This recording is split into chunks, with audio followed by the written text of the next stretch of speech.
नमस्कार माऊली.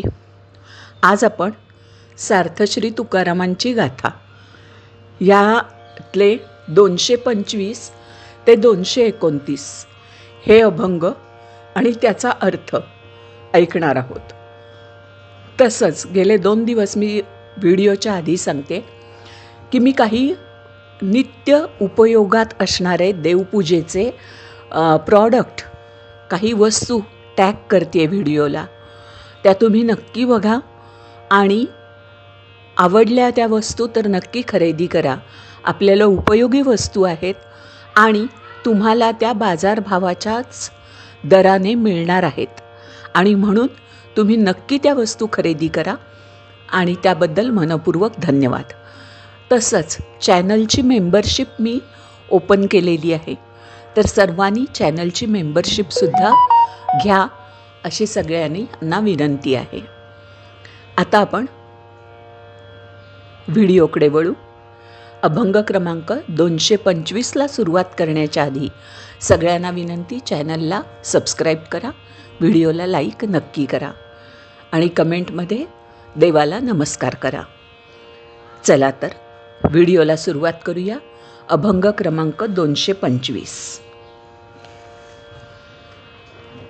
भक्त प्रतिपाळे दीन हो वत्सले, विठ्ठले कृपाळे होसी माये. पडिला विसर माझा काय गुणे, कपाळ हे उणे काय करू. तुका म्हणे माझे जाळूनी संचित, करी वो उचित भेट दे. ह्या सगळ्या अभंगातनं तुमच्या लक्षात येईल की तुकारामांना विठ्ठलाची भक्ती हवी आणि ते विठ्ठलाला आळवत आहेत. ह्या सगळ्या अभंगांचे शब्द अतिशय मौलिक आणि पवित्र आहेत. सगळ्यांच्या कानावरून ते जाणार आहेत आणि सगळ्यांना ह्याचा फायदा होणार आहे. आत्ता मी तुम्हाला 225वा अभंग सांगितला. आता त्याचा अर्थ ऐकूया.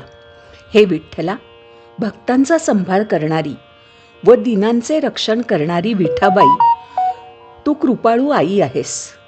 विठ्ठला, तुला माझा विसर कोणत्या कारणाने पडला.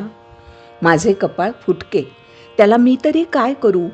तुकाराम महाराज म्हणतात, हे विठ्ठला, तू माझे सर्व संचित जाळून टाक आणि तू मला भेट दे. हे योग्य कर्म तू कर अशी माझी तुला विनंती आहे.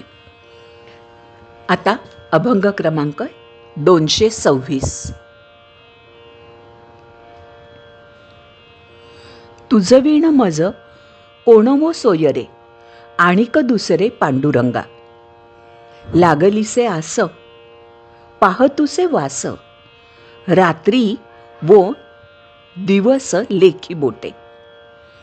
कामगोड मज न लगे हा धंदा, तुका म्हणे सदा हेची ध्यान. आता अर्थ ऐका. अहो पांडुरंगा, तुमचे वाचून मला या जगात कोणीही सखे सोयरे नाहीत. तुमच्या भेटीची मला मोठी आशा लागली आहे. मी तुमची अहोरात्र म्हणजे रात्रंदिवस वाट पाहत आहे. तुमच्या दर्शना वाचून एक दिवस गेला, एक रात्र गेली असे मी बोटाने मोजत आहे. माझे कशात लक्ष लागत नाही, काम गोड लागत नाही, धंदाही गोड वाटत नाही. फक्त तुझ्या भेटीची आस मला लागली आहे असे तुकाराम महाराज म्हणतात. आता अभंग क्रमांक 227. पढियंते आम्ही तुझ पाशी मागावे, जीवींचे सांगावे हितगुज. तुकाराम महाराज काय म्हणतात, आम्ही तुझ्याशी जीवीचे हितगुज सांगावे, माझ्या मनात काय आहे ते मला तुला सांगायचं आहे. पाळशील लळे दीन व वत्सले, विठ्ठले कृपाळे जननीये. विठ्ठलाला जननी म्हणतात म्हणजे माता, आणि तू कशाशी बघशील, वात्सल्याने आमच्याकडे बघशील असं म्हणतात तुकाराम महाराज. जीवभाव तुझ्या ठेवियला पायी, तुची सर्व ठाई एक आम्हा. दुजियाचा संग लागो नेदी वारा, नाही जात घरा आणि कांच्या. सर्व सत्ता एकी आहे तुझ पाशी, ठावे आहे देसी मागे न ते. म्हणूनी पुढे मांडी येली आळी, थिंकोनी या चोळी, डोळे तुका.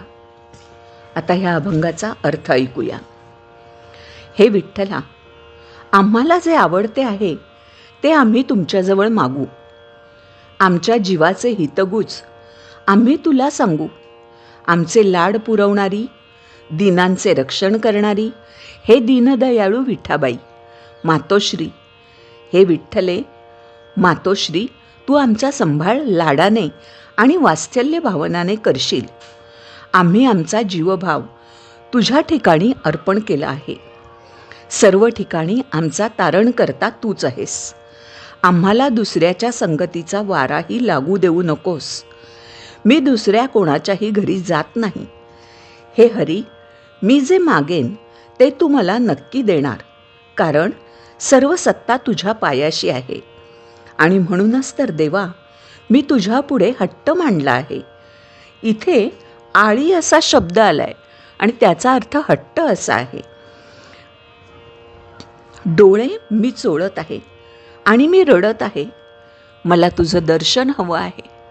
एवढीच माझी मागणी तुझ्याजवळ आहे. ह्याच्यानंतर अभंग क्रमांक 228. कोण पर्व काळ पाहसील तीथ, होते माझे चित्त कासावीस. पाठवी भातुके प्रेमझड करी, नको राखो उरी पांडुरंगा. न धरावा कोप मजवर काही, म्हणजे काय, न धरावा कोप मजवर काही, माझ्यावर कोणत्याही गोष्टीसाठी तू रागावू नकोस. अवगुणी अन्यायी म्हणून या. मी आहे अवगुणी आणि अन्यायी आहे, पण तू माझ्यावर रागावू नकोस, असे तुकाराम महाराज सांगतात. काय रडविसी नेणतिया पोरा, जाणतिया थोरांची ये परी.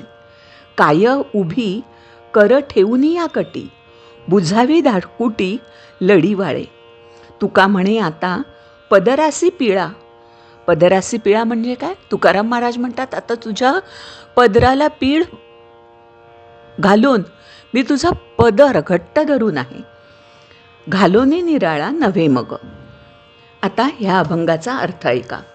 देवा, तू मला भेट देण्यास उशीर का लावला आहेस? याचे कारण मला असे वाटते की तू एखादी चांगली तिथी किंवा चांगल्या पर्वकाळाची वाट पाहत आहेस. पण इकडे माझा जीव तुझ्या भेटीसाठी कासावीस झाला आहे. हे पांडुरंगा, तुझा प्रेमरूपी खाऊ माझ्याकडे लवकर पाठव. त्यात कसूर करू नको. मी अवगुणी आहे, अन्यायी आहे, म्हणून माझ्यावर राग धरू नको. मी नेणता अज्ञानी आहे, पण मला रडवू नको. तू जाणता आणि थोर आहेस, तरी मला का रडवतोस? तू कटीवरी हात ठेवून का उभा आहेस? आम्हा लहान आणि लाडक्या मुलाची समजूत तू काढ. तुकाराम महाराज म्हणतात, आता आम्ही तुझ्या पदरास पिळा घालून, म्हणजे पदर घट्ट धरून ठेवणार, आणि मग मी तुझ्यापासून वेगळा होणारच नाही. ह्याच्यानंतर अभंग क्रमांक 229. काहो देवा, काही न बोलाची गोष्टी, का मज हिंपुटी करीतसा. कंठी प्राण आहे वचनांसी वास, तो दिसे उदास धरिले ऐसे. येणे काळे बुंथी घेतलीसे खोल, का नये विटाळ होऊ माझा. लाज वाटे मज म्हणविता देवाचा, न पुससी फुकाचा तुका म्हणे. शेवटी काय तुकाराम महाराज म्हणतात, लाज वाटे मज म्हणविता देवाचा. मलाच लाज वाटायला लागली आहे की मी देवाचा आहे, पण काय, न पुससी फुकाचा तुका म्हणे. तू मला फुकटचं विचारत पण नाही आहेस, तेव्हा मलाच आता लाज वाटायला लागली आहे. तर अभंगाचा पूर्ण अर्थ ऐका. अहो देवा, तुम्ही माझ्याशी काही गोष्टी बोलत नाही. मला हिंपुटीचा अर्थ कष्टी. मला हिंपुटी म्हणजे कष्टी का करता? माझा प्राण कंठात आला आहे. आपल्या वचनाची मी वाट पाहत आहे, पण तुम्ही माझ्या बाबतीत उदासीन झालात असे मला वाटते आहे. तुम्ही मला निराश करणार असे वाटते आहे. देवा, तुम्ही मोठी खोळ पांघरून का बसला आहात? माझा विटाळ तुम्हाला होऊ नये असे तुम्हाला वाटते काय? अहो देवा, मी तुमचा आहे असे म्हणण्यास आता मला लाज वाटते, कारण तुम्ही फुकाचे मला विचारतही नाही. म्हणजे तुकाराम महाराज दर्शनाला आतुर होते आणि ते दर्शन मिळण्यासाठी विठोबाला ते आळवणी विविध प्रकारे अभंगातून करताना दिसतात. मंडळी, असे होते आजचे अभंग. पुन्हा एकदा आठवण करून देते, सगळ्या प्रॉडक्टवर क्लिक करा, बघा, आवडतील ते प्रॉडक्ट नक्की खरेदी करा. आज एवढंच मंडळी.